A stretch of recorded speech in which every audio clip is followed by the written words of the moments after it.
All righty. What is up, you all? This is Austin Pegram here with the Fitness That Fits You podcast. I am coming to you today with another reminder. As always, be good to yourself. Okay. Self-care is very important. Please prioritize. All right. I have with me today a couple of guests.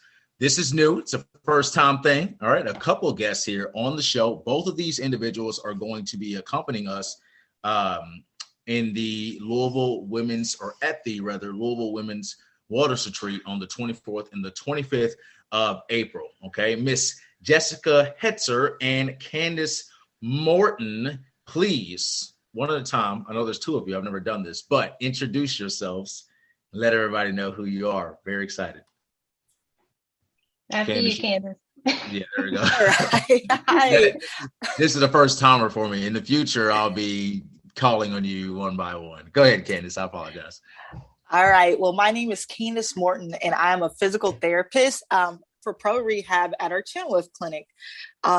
Just a little bit about myself. I was a college athlete. I played basketball in college at Jacksonville State University, 4 years. So I was busy in undergrad with that. And then afterwards, I went to physical therapy school at UK and graduated in August of 2018.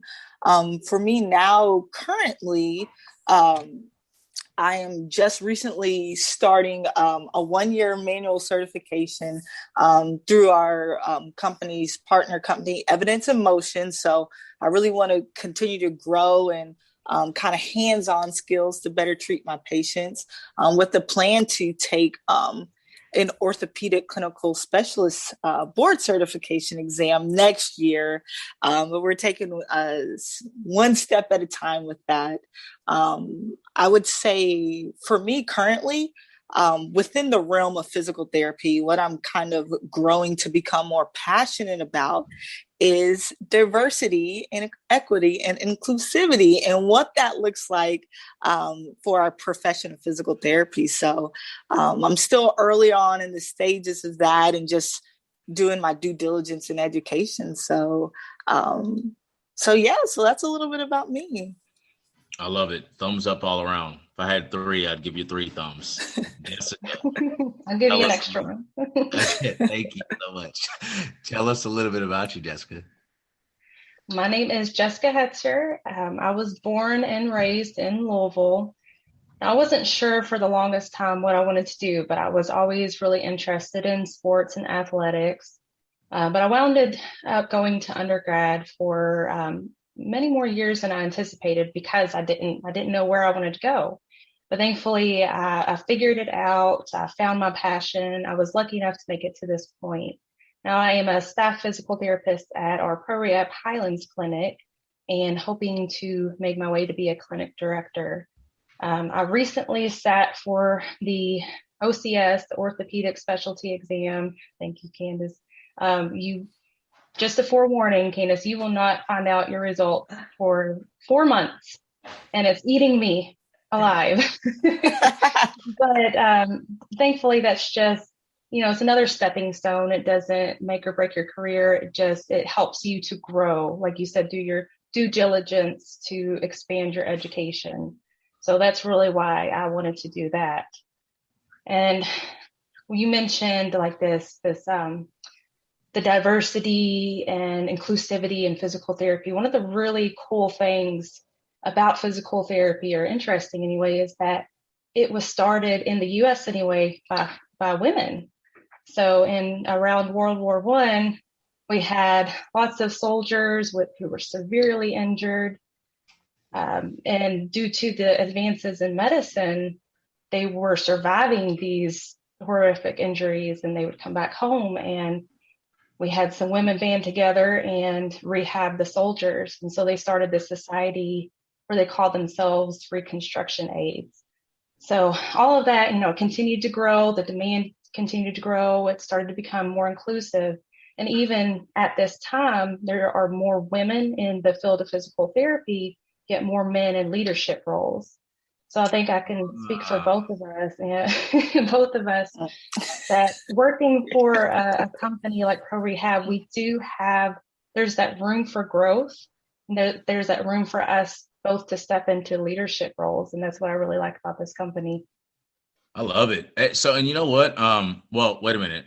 It'd be unfair for me if not to give you the same amount of thumbs up. So 3 thumbs up for you also. Thank you.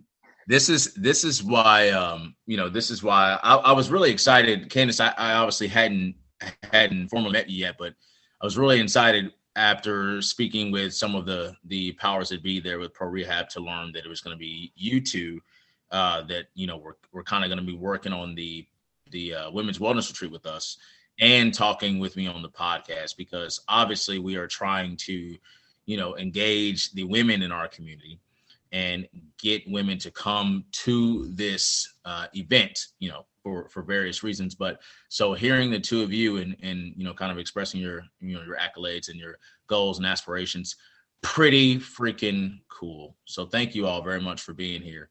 Thank you, and Austin. telling everybody how awesome That's you are. awesome. Thank you. Thank you for having us.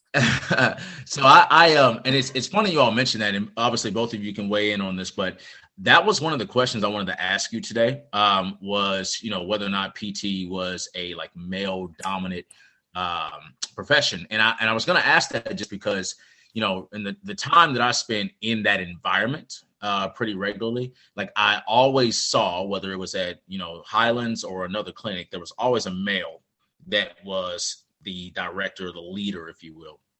And so I think just an assumption being made without actually doing the research on my end, that it was like a male dominant practice. We always only had like maybe 1 or 2 females in the clinic at a time, as opposed to 2 or 3 men in the clinic at a time. So I kind of just assumed that.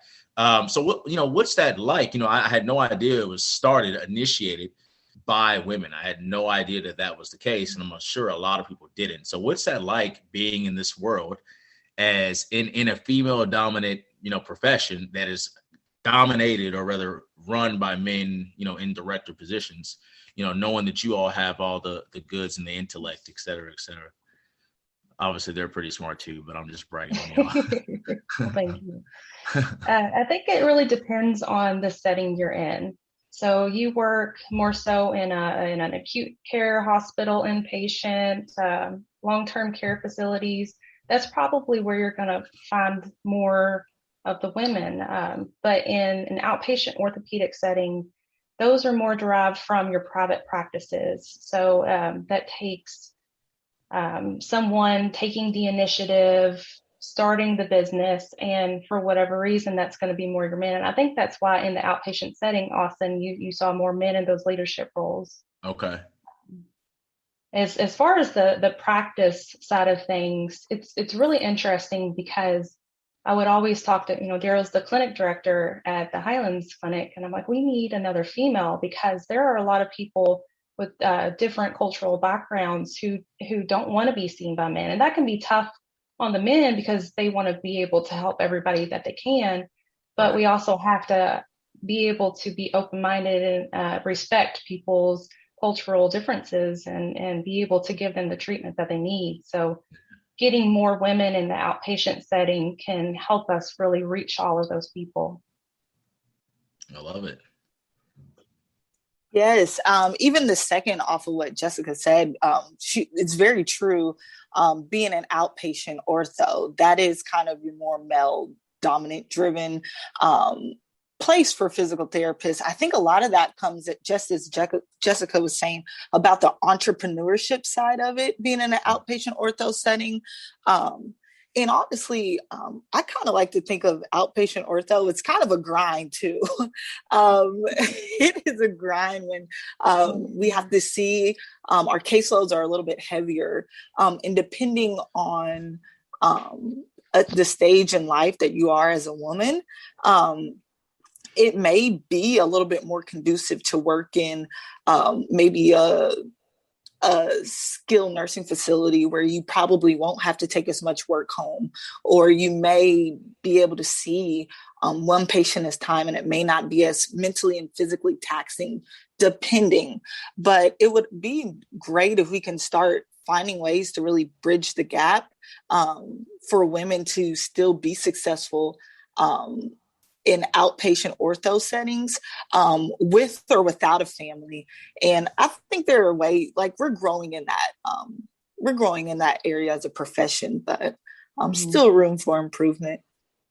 Yeah, I mean, you've got two go-getters right now talking to me about it. So I'm hoping that the two of you, I hear something about the two of you doing that. Honestly, that'd be freaking amazing.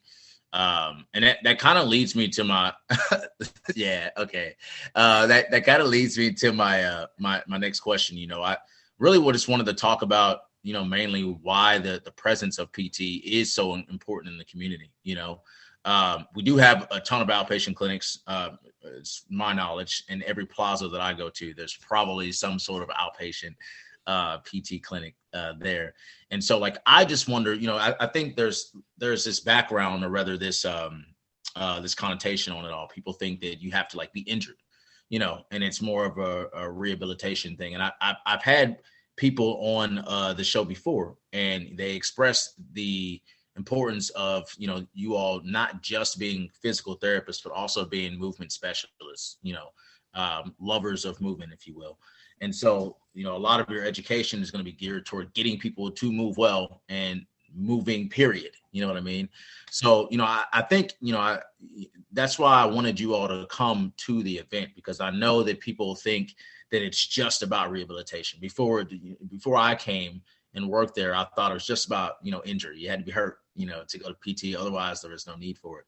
But there's so much education to give, I think. And that's one part of what we're going to be doing while we're there at the event. But in the meantime, you know, I'd just like to know from the two of you, from your perspective, you know, why is it so important that the presence of PT be in our community? You know, what do you all do outside of just, you know, helping people when they're injured? You know, how do you help people in that area? Yeah, I would say I think it's so important that we are more present in the community. One, to be advocates for our profession. You know, the connotation and the mindset behind physical therapy is, oh, when someone gets injured, like, oh, I have this rotator cuff injury that I need, or surgery that I need repaired, or, oh, my grandma just had a total knee replacement, I guess she has to go to physical therapy now. But it's so much bigger than that. Even especially one population I think about, especially as you're talking about being a movement specialist, that often goes unrepresented, is our geriatric patients. You know, people are starting to live longer and longer and longer. My grandmother just turned 90, and she is independent and moving and doing her thing, but she also is 90 and is having some aches and pains and has some arthritic changes to all of her joints. And it's like, grandma, I'll tell her all the time, you need to go to therapy, physical therapy. And in her brain, she says, well, Candace, I'm not injured. I'm like, grandmother, it's bigger than that. Like, we got to stay strong. You can stay independent with physical therapy. But even to prevent injuries, especially within our workforce, people who kind of work labor-intensive jobs, like, don't go see a physical therapist after you have thrown out your back. You know, if you start feeling those aches and pains and those twinges, come see us before then. Mm-hmm. There's that mindset too of, oh, this is just what I have to deal with. You know, I'm either 90 or this is what my job requires. I just have to live like this with these aches and pains. And then comes the hard injury or the surgery that puts them out of their job for some time. So coming ahead of time is really key. That's right. And you know, this is why there are people, clients that I've come into contact with, and before they even come to see me for strengthening or whatever their weight loss goal be or anything like that, you know, they may have something that's already, you know, considered an issue, if you will, or an inhibiting factor, if you will. And so, you know, I'm always in their ear, like, hey, yeah, you might not be injured. You might not have something broken or anything like that, but you need to go. You need to go and see a PT. They're going to be able to tell you these things. Like, I'm not equipped to assess you in that manner. They are. So, like, I think people just, I don't really know what it is. You know, where this connotation comes from. But, just in my experience, obviously working there at the Howling Clinic, it's really opened my eyes as a trainer and coach, which is, I think, why I approach, training in the way that I do. But that's why I think it's just going to be so great that you all are going to be there, because a big part of this is going to be about the education. Yes, there'll be a table there and kind of showing people, how to move and things like that. But the education is going to be a big part of that. So I'm really looking forward to it. And again, thank you so much for your contribution here to the event. Okay. All right. So we kind of know, the people know who you two are as physical therapists. When the women come, they're going to be like, man, these are some great, just educated, smart, intelligent individuals. But, well, they would say beautiful, but they don't see your faces here. They're just going to listen to the podcast. But I'd like to know, the people are also going to want to know just some things about you in general. What are your hobbies, things that you like to do on the back end of that? Our goal, everything that I've done with a sponsor is like bring them on and kind of like get them to share some of their deepest, darkest secrets, the ones that they're the fun ones, the fun ones, so that when we get to that point, people are like, yeah, hey, Jessica, how you doing? I know you already. But yeah, cool. So Jessica, I'm gonna pick on you first. What are some of your hobbies and activities that you enjoy doing? And I'd like to play a little game here with you, and I'll do this with you too, Candace. Before you went to and graduated PT school, what were some of your hobbies and activities then? How did PT kind of change your hobbies and activities, as you got that education and kind of go about that way of life now? Yeah. Making you think. That's a good way to think. Yeah, that's a good way to think about it. So I am a little bit more like, I love my job. I love the interaction with people. It really gets me out of my bubble. But by nature, I'm an introverted person. So I love to, curl up with a good book. And I used to read all the time. Now, after working with people all day, documenting all day and all night, it's almost a chore to read anymore. So I've actually started using Audible. And I'm playing around with it a little bit, but that way I can just close my eyes and listen. I wind up falling asleep, so I don't know how well it's working right now, but that's definitely a big change. Like, now that you're making me put it into that perspective. I also like, I love to try to play the guitar, but my skills have definitely gone downhill because I don't play as much anymore. But whoa. Sorry, I didn't interrupt you. You play the guitar? I said I try. Keyword there. Okay, got you. That's nice though. I did not know that about you. I've known you for coming up on like 3 years now, and I did not know that about you. It's my deepest, darkest secret, Austin. There you go. Okay. But I play for myself. I don't post anything online or anything. It's for me. I like to have just some jam out sessions if I'm feeling creative, and then start the new day. Nice. Any other hobbies? I'm just giving you the space to share more if you like. Oh, well, of course I have 4 dogs right now. I know I told you about this. So I have Hank and Hermione, my 2 adult dogs, and then the 2 puppies. So that has been an adventure, chaotic every single day. It's like having children, I feel like. Well, just wait until you do. You'll find out. I don't know if I really want to at this point. Well, I'm going to tell you. I'm going to tell on you a little bit. So, Jessica, you said your dog's name what were the names again? Hermione. Hank and Hermione. Yep. Okay. Well, it's not as funny. For some reason, I thought that I heard you say another Harry Potter related name, and I was going to tell them about the multiple Harry Potter like events we would catch Jessica going to after her shift. Would have her Hermione outfit on. Hank was named before we got him, and Hank just suited him. So we kept that. But there have been many a disappointed person whenever we say this is Hermione, they look over at Hank, they're like, what's his name? And they're rubbing their hands together. It's just Hank. Yeah, that's funny. I think ultimately, and I think also there's a little bit of a ambiguity there. Like I would think it's I personally would like for the dog's name to be Harry, but I know that it's Ron.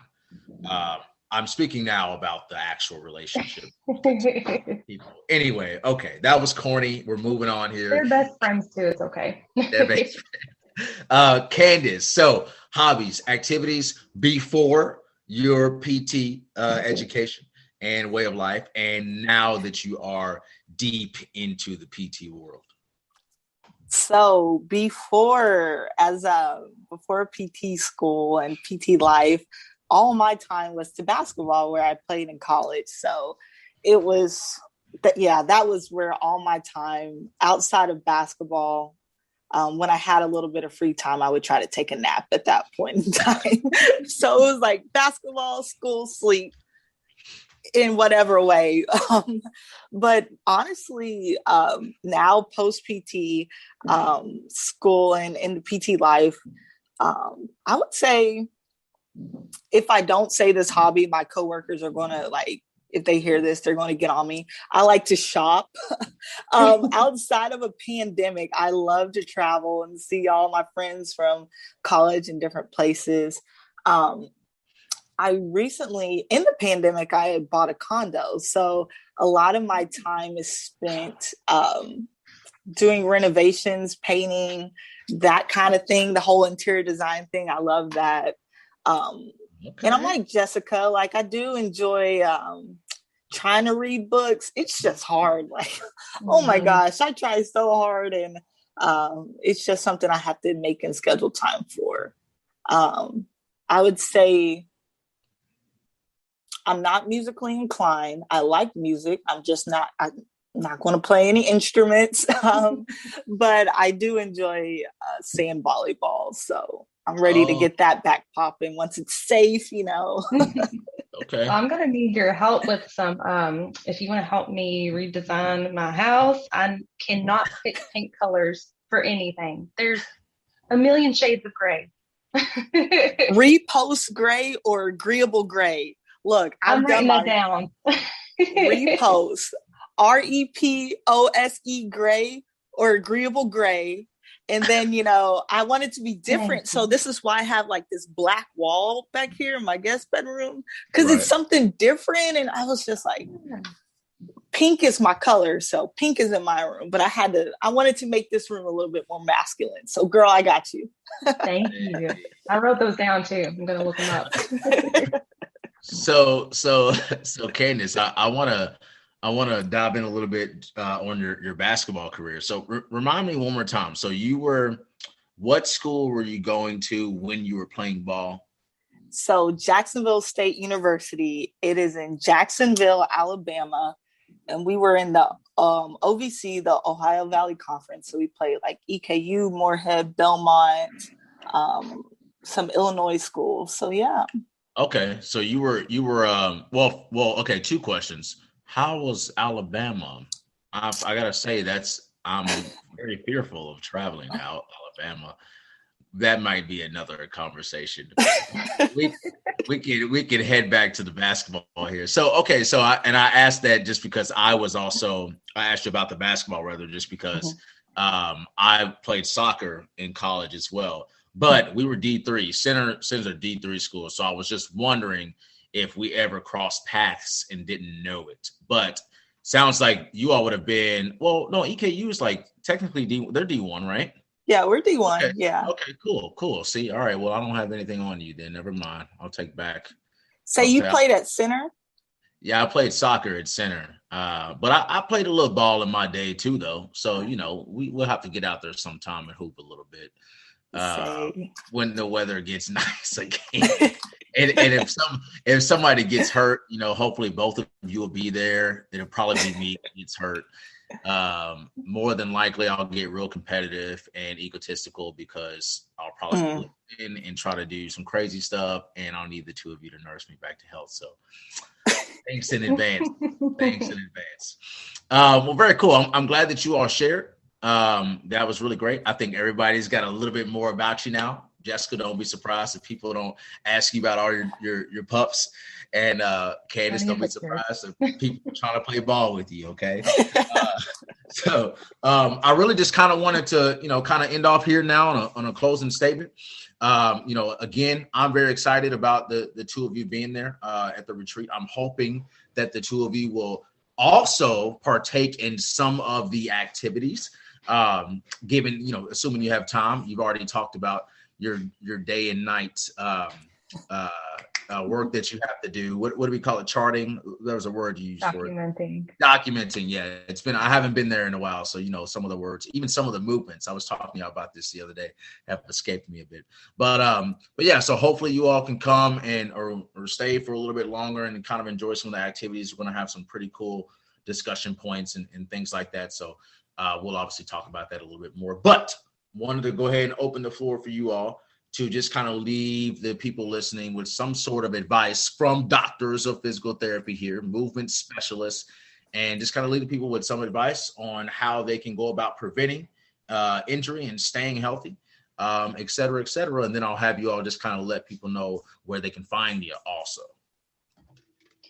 I think one of the biggest things, I kind of touched on this before, is that if you're dealing with aches and pains, it doesn't matter what age you are, what activities you do, if your job's demanding physically, you can find some improvement. You just have to be open. You have to seek the care. You got to take that time for yourself. Austin, you said earlier, you got to prioritize.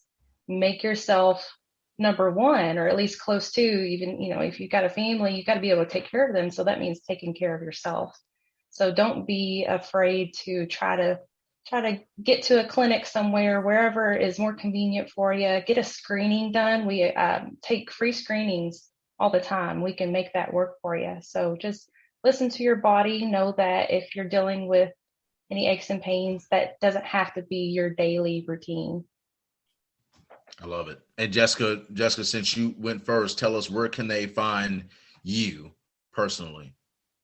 If you go to the Pro Rehab website, we've got a list of all of our locations. I'm at the Highlands Clinic, so it's right in that Gardner Lane Shopping Center next to Staples. And then you can look up our other clinics there too, see which one's closer to you. We've got 13 now, Candace? Yeah, 13. Growing, yeah. I love it. Are you on social media at all? No, you said no. You don't share your guitar playing. Got it. Okay. All right. Very cool. Candace, any closing statements / words for the people? And then let them know where they can find you also. Yes. No, I just wanted to second what Jessica said. Like, don't wait till you're too debilitated or in a lot of pain. Come see us early. We can do a quick screen, short session of PT, just give you the tools that you need to keep you going and keep you moving. And just saying prorehablou.com and go to our locations. And I'm at the Chenoweth Clinic. So nice. Come see us. Yeah. So Candace, tell me, how's Eric over there? Eric was the one.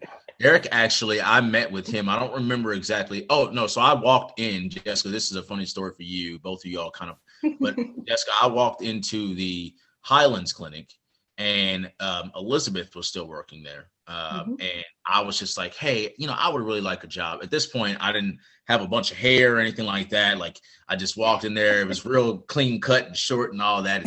It was cold, so I had my long pea coat on.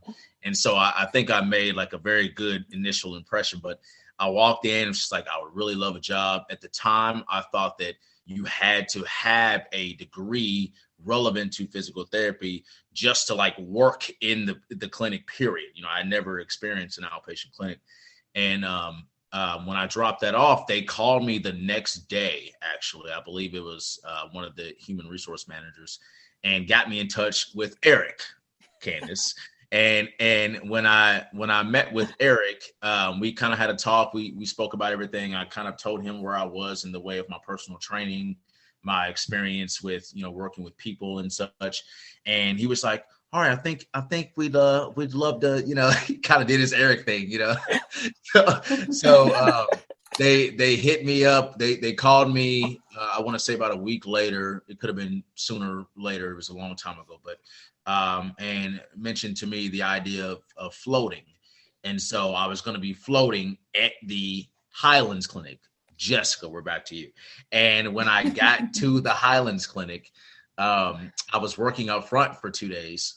And I don't believe you were there yet, Jessica, but I was working up front for a couple of days, and Daryl walks up to me and he's like, "Hey," in his like real smooth, suave, "Hey, I'm Daryl, I'm the man" way. He walks up there to me. He's gonna be listening to this, so he walks up to me and he's like, "Hey, I think that you are, we're gonna get you in the back here in the afternoon, and then we're gonna keep you back here because." You definitely seem like more of a people person and being on your feet person, not a desk person. And I was like, okay. And I was so excited because that was like my background was moving in general, but I just didn't have all of that piece up to it, And so when I went back there, it was just a completely different world. But I'm glad that he pulled me back. It was very cool. So yeah, Candace, I gotta thank your area there. I'm sorry. Yeah. No, you're right. No, not the desk. That's the thing is I had already come from a desk job, and I was working part-time as a trainer. The desk job said, "Hey, we gotta let you go." They were bought out and things like that. So I ended up being a full-time trainer for a while and managing that gym. So the last thing I wanted to do was be sitting at a desk for 9 hours a day. So Candace and Eric, if you're listening, I'm very glad that you called me and had that interview with me. And then Daryl / Jessica, I'm very glad that I got the opportunity to go in the back there at the Highlands. It has changed my life. But very cool, you all. Okay, so you heard where you can find them. Pro Rehab Physical Therapy website. You can look up the Chenoweth Clinic. You can look up the Highlands Clinic if you are looking for Jessica or Candace, or if you're just looking for a location that's closest to you in your location. Okay. Again, these two will be at the Louisville Women's Wellness Retreat, April 24th through the 25th. Okay. That'll be starting at 10 a.m., ending at 10 a.m. the next day. Expect various activities. We've got Barefit there. We've got some nutritional experts there as well. We're going to have Jessica and Candace there as well. A couple of personal trainers and coaches there, a life coach, et cetera, et cetera. We've got a ton of stuff going on, you all. Okay. So we definitely want all of you there to experience all the realms of self-care and, just taking care of your body. Okay. So thank you all again very much for coming. The description not the description, but the link to register for the event will be in the description below, as well as the link to the website to Pro Rehab Physical Therapy if you are in need of their services. And like they said, you all, don't wait until you're in need of their services. Okay. All right. Thank you all very much. Have a great night, you all. Thank you.